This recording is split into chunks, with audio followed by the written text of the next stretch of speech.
അപ്പോൾ എൻ്റെ വേദനയും ബുദ്ധിമുട്ടും കണ്ടിട്ട് കുട്ടികൾ ചെന്ന് പേരൻസിനോട് പറയുമായിരുന്നു ടീച്ചറിന് വയ്യാതിരിക്കുവാന്ന്. അങ്ങനെ ഒത്തിരി പേര് ഓരോ മരുന്നുകളൊക്കെ വിളിച്ച് പറയുമായിരുന്നു പേരൻസ്.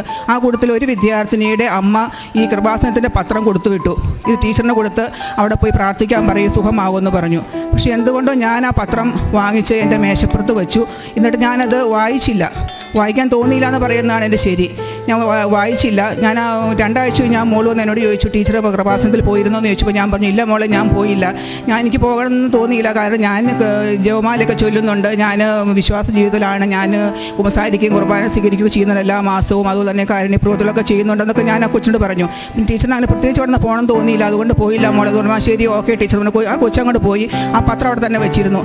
എന്നിട്ട് എൻ്റെ കാല് വല്ലാതെ വഷളായിക്കൊണ്ടിരിക്കുകയായിരുന്നു. 2018 കഴിഞ്ഞ് 19 ആയപ്പോഴും കാല് ഉണങ്ങുന്നില്ല. കാല് വലിയ വട്ടം വെച്ച് ഒരു പപ്പടത്തിൻ്റെ വട്ടം ഒരു വലുപ്പത്തിലേക്കായി മാറി മുറിവ്. ഒരു 1.5 സെൻറ്റിമീറ്റർ ആഴമുള്ള മുറിവുമായി മാറി.